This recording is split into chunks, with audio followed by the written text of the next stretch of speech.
ассалому алайкум бинандагони арҷманд. имрӯз душанбе 23 март оғози ҳафтаи таътилҳои наврӯзӣ дар тоҷикистон аст. вале хабару навгониҳо кам нест. дар 15 дақиқаи баъди мо шуморо бо чанд хабари тозаи рӯз шинос мекунем. инак таваҷҷӯҳ кунед ба сархати мавзӯъҳои нашр. президенти амрико Дональд Трамп бо ишора ба музокироташ бо ҷониби Эрон пешбинӣ мекунад, ки низоъ дар ховари миёна ба зудӣ хотима меёбад, вале ҷонибҳои даргир дар бораи тавсеяи эҳтимолии ин ҷанг суҳбат мекунанд. як шаҳрванди 43-солаи Тоҷикистон, ки дар хоки ҷумҳурии Абхозистон бо айбномаи ифротгароӣ боздошт шуд, ба Русия ихроҷ гардидааст. таҷлили Наврӯз дар марзи Тоҷикистону Қирғизистон, минтақае ки замоне дар маркази муноқишаҳои байни ду тараф қарор дошт, имрӯз макони ҷашну хурсандиҳои муштарак аст.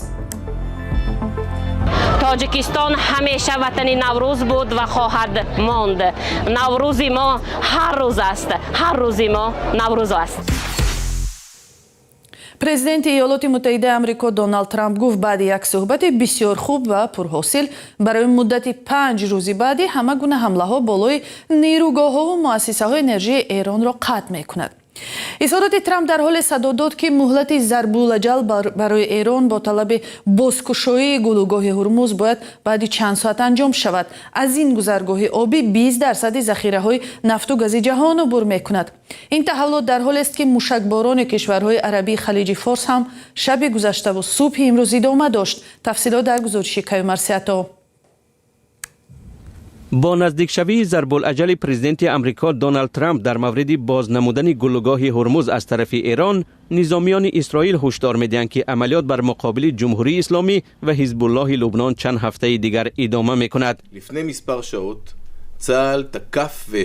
سخنگوی نظامی اسرائیل جنرال اف دفرین شامی یکشنبه ابراز داشت که با مرور ایام مقاومت رژیم تروریستی ضعیف می شود و اسرائیل نخواهد گذاشت که گروه‌های همپیمان این رژیم به مردم اسرائیل تهدید کنند. به قول نظامیان اسرائیلی، عملیات بر مقابل حزب الله لبنان اکنون آغاز یافته و احتمال مدت طولانی‌تر ادامه کند. امریکا گروه حزب الله را سازمان تروریستی می‌نامد. دونالد ترامپ رئیس جمهوری آمریکا شام 21 مارت توسط شبکه اجتماعی تروث سوشال به ایران هشدار داد که اگر ایران در ظرف 48 ساعت آینده گلوگاه هرمز را پرره و بدون تهدید باز نکند، آمریکا نیروگاه‌های این کشور را نابود خواهد کرد. طبق گزارش‌های رسیده، ایالات متحده هزارها افسر و سرباز نیروهای زمینی را به خاورمیانه می‌فرستد. در واکنش به این اظهارات ترامپ، نیروهای مسلح جمهوری اسلامی تهدید کردند که ایران دست به اقدام متقابل زده زیر ساختارهای منطقه را نابود خواهد کرد. تلویزیون ایران از فرماندهان ایرانی اقتباس آورد که اگر زیر ساختارهای انرژتیکی جمهوری اسلامی هدف قرار گیرند، کارگاه‌های انرژتیکی مربوط با آمریکا و مؤسسه‌های آبصاف‌کنی منطقه محو گردانده می‌شوند. جدا از آن، رئیس پارلمان ایران محمد باقر قالیباف نوشته است که همزمان با حمله به نیروگاه‌ها و زیرساختار ایرانی، تمام زیرساختارها و کارگاه‌های انرژتیکی مربوط با آمریکا در منطقه به هدف شرعی تبدیل یافته نابود کرده می‌شوند. چون این حمله به کشورهای خلیج فارس که مشتری بزرگ نیرو و وابسته به آب کارگاه‌های آبصاف‌کنی بحر می‌باشند، تأثیر فوق‌العاده خواهد داشت. سپاه پاسداران انقلاب اسلامی ایران وعده داده است که در حال ضرورت گلوگاه هرمز را کاملا بسته، آن را زمان باز خواهد کرد که تمام زیرساختارهای بر اثر حمله‌های آمریکایی محو شده برقرار شوند. محدود شوی روای کشتی‌ها در هرمز باعث به افزایش نرخ مواد سوخت و همزمان با آن بالاروی نرخ مواد نیاز اولیه مردم سراسر عالم گردیده است. بر علاوه حمله‌های ایرانی به مؤسسه‌های نفت و گاز ممالک خلیج فارس، بازارهای سوزشواری جهان را نگران کرده است.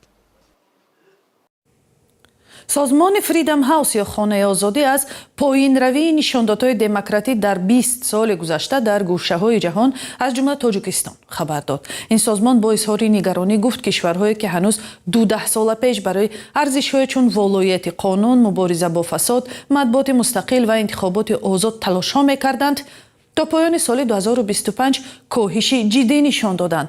پیش از برنامه از کاترین گروس، تحلیلگر ارشد سازمان خانه آزادی در واشنگتن، خواستیم که درباره نشاندادهای تاجیکستان شرح بیشتر بدهد. тоҷикистон дар соли 2025 дар миёни кишварҳои аз ҳама беш саркӯбкунанда боқӣ монд. Он аз 100 хол танҳо 5 хол гирифт ва ин нишон дод мисли як сол аз он пеш тағйир наёфтааст. Дар ин кишвар ҳуқуқи сиёсӣ ва озодиҳои маданӣ ҷиддан кам шуданд. Ҳам ҳизбҳои сиёсӣ ва ҳам матбуоти мустақил дар соли 2025 бо маъракаи фишор рӯбарӯ буданд. ҳукумат озодиҳои динӣ ва фаъолияти гурӯҳҳои помириро саркӯб мекард.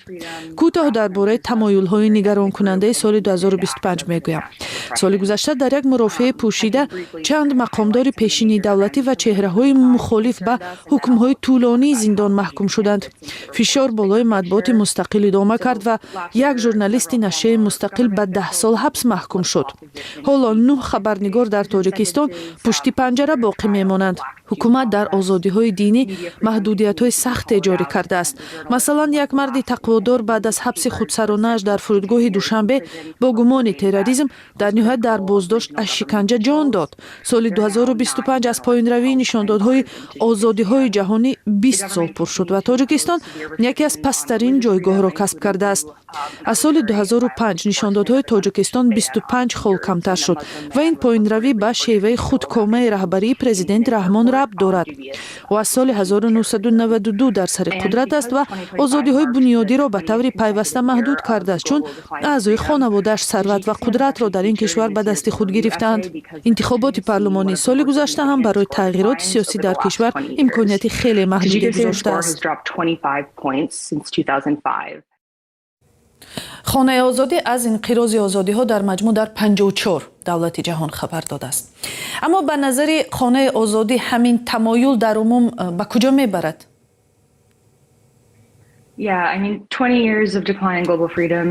бале, поинравии 20-солаи озодиҳои ҷаҳонӣ як натиҷаи нигаронкунанда аст.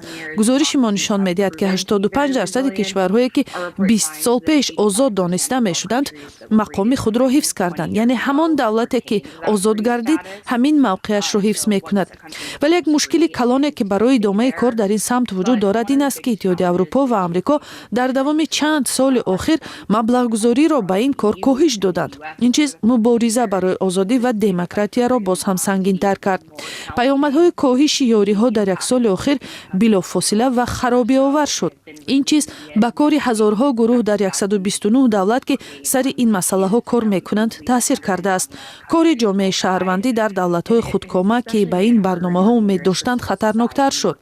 бовар дорам, ки барои кор дар самти эҷоди ояндаи боз ҳам озодтар, сиёсатмадорон, коршиносони амалӣ ва шарикони ҷомеаи демократӣ бояд барои пур кардани камбуди маблағгузории хориҷӣ бояд мусоидат кунанд, то барои кори ҳомиёни ҳуқуқ дар ҷаҳон, ба хусус онҳое ки дар гӯшаҳои ноозоди сайёра кор мекунанд, ёрӣ расонанд.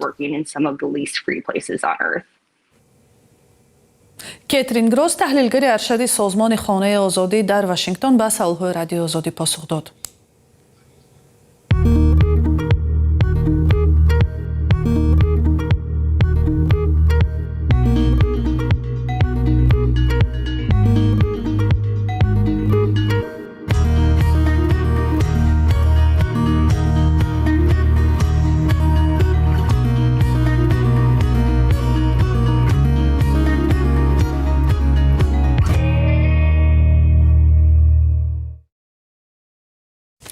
мақомоти ҷумҳурии худхондаи Абхозистон як шаҳрванди Тоҷикистонро, ки бо иттиҳоми ифротгароии динӣ дар ҷустуҷӯ қарор дошт, боздошт ва ба Русия ихроҷ карданд.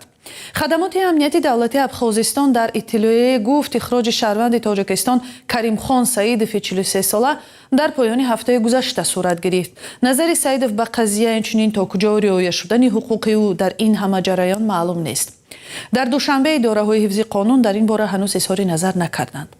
дар хабари мақомоти Абхозистон аз ҷумла гуфта шудааст, ки гӯё Саидов дар саҳифаҳои ҳомиёни гурӯҳҳои ифротӣ дар Сурия маводе паҳн мекард, ки ба сафед кардани ифротгароӣ ва барангехтани адовати динӣ равона шуда буд. хадамоти амнияти давлати Абхозистон гуфт, муҳлати санадҳои муҳоҷирати Саидов дар Абхозистон ҳам гузашта буд ва ӯ рӯзи 20 март ба Русия фиристода шуд. тоҷикистон Абхозистони рӯ ба Русияро чун давлати мустақил ба расмият намешиносад. аз ин рӯ бисёр муносибатҳои ҳуқуқии вобаста ба шаҳрвандони Тоҷикистон дар ин ҷумҳурӣ тавассути сохторҳои Русия ҳаллу фасл мешаванд. مقامات تاجیک در ناحیه سرحدی جعبور رسولوف در جشن نوروز 21 مارس مهمانها را از کشورهای همسایه قرقیزستان و ازبکستان دعوت کردند. سرحد تاجیکستان با قرقیزستان که 3-4 سال پیش شاهد دو نیزای پرقربانی مرزی شده است، 1 سال پیش باز شد و این اولین جشن نوروز مشترک همسایه ها بعد امضای سازشنامه سرحدی بین دو دولت می باشد. فرزان محمدی یک اشتراکدار این جشن در ناحیه جعبور رسولوف بود.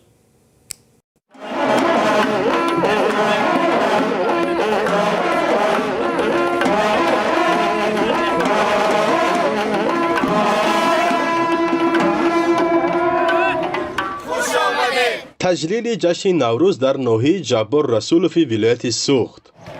Hurmatli do'stlar, sizlarni Nowruz bayramingizda mening chin yurakdan qutlug'layman. این بار مهمانان از ناحیه لیلک و شهر سلوکته قرقیزستان آمدند. 1 سال پیش با امضای سازش سرحدی راه و مرز بین تاجیکستان و قرقیزستان باز شد.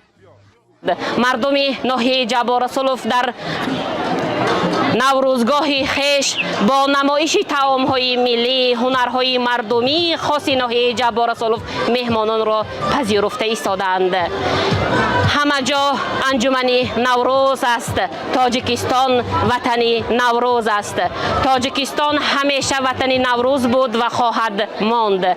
نوروز ما هر روز است. هر روز ما نوروز است. در این ناحیه نزد مرزی تاجیکستان رسته‌های نوروزی آراسته شده، خوانندگان و ساکنان به خاطر مهمانها لباسهای ملی قرقیزستان به بر کردند. در این روزهای عیدانه و باشکوه باور داریم که مناسبت دوستانه و برادرانه ما باز هم قوی‌تر می‌گردد. بی‌شبهه نوروز یکی از رمز یگانگی، صلح و همگرایی بین مردم ما خواهد گشت. سازشنامه‌های بین دولتی که در سطح عالی بسته شد برای رشد منبعی همکاری و اقتصادی خدمت خواهد کرد. мира и согласия между нашими народами.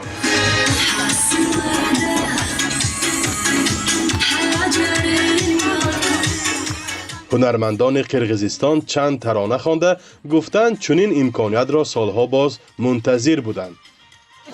Я была очень давно, хотя я очень близко жила. من خیلی باز به اینجا نآمده بودم، هرچند خیلی نزدیک زندگی میکنم. یک بار برای آموزش و تماشای جایهای تاریخی به خوجند آمدم. ما را دعوت کردند و امکانیت خوب است که عرف و عادت و عنعنه‌های شما را دیده ایستادم. برایم خیلی جالب است، زیرا ما با هم در نزدیکی زندگی میکنیم. Я тогда посмотрела, и сейчас мне было очень приятно. در برابر مهمانان رسمی از قرقیزستان، اینچنین از ناحیه بیکاباد ازبکستان نیز نمایندگان رسمی و فرهنگی آمده بودند. گروه از هنرمندان ولایت فرغانه گفتند که با تشبث خیش طول 10 روز برای مردم منطقه بی پول هنرنمایی خواهند کرد. برای آباد کردن بزم نوروزی خواستیم که سهممون را گذاریم. به خاطر استواری دوستی ملت ها ما داربازها را آوردیم. انا در آن بلندی نمایش گذاشته ایستاده است. همچنین به این چاره‌بینی وزن برداران، آتشبازها و نورسان هنرمند را آوردیم که نوگانی های جالب نشان خواهند داد. Yigitlar, 4 yoshli bolalar bor, olovbozlar bor. Qolaversa با نظرداشت آنکه در ناحیه جعبور رسولوف نمایندگان قوم و ملت‌های گوناگون حوزه نوروز زندگی می‌کنند، سرودهای عیدانه با زبان‌های ازبکی و ترکمنی و افغانی نیز صدا دادند. سرودهای افغانی را محمود کاروان، یکی از پناهجویان این کشور همسایه تاجیکستان سرایید که با شمولی از همتقدیران خیش بیشتر از 5 سال باز در این ناحیه زندگی می‌کند. جشن جمشیدی ما شاد و گل افروز آمد، حالا نوروز آمد، حالا نوروز آمد، حالا نوروز آمد، حالا نوروز آمد، حالا نوروز آمد. فرزان محمدی، رادیو آزادی، ناحیه جعبور رسولوف. در روز نمی زمین زمان میخندد، گل گل همگی دهان دهان میخندد. برنامه اخبار آزادی در همین جا به پایان رسید. اگر خواهید که از خبرهای روز به خبر نمانید، سامانه azodi.org و صحیفه های رادیو آزادی را پیگیری کنید تا برنامه های دیگر. خدا نگهبان.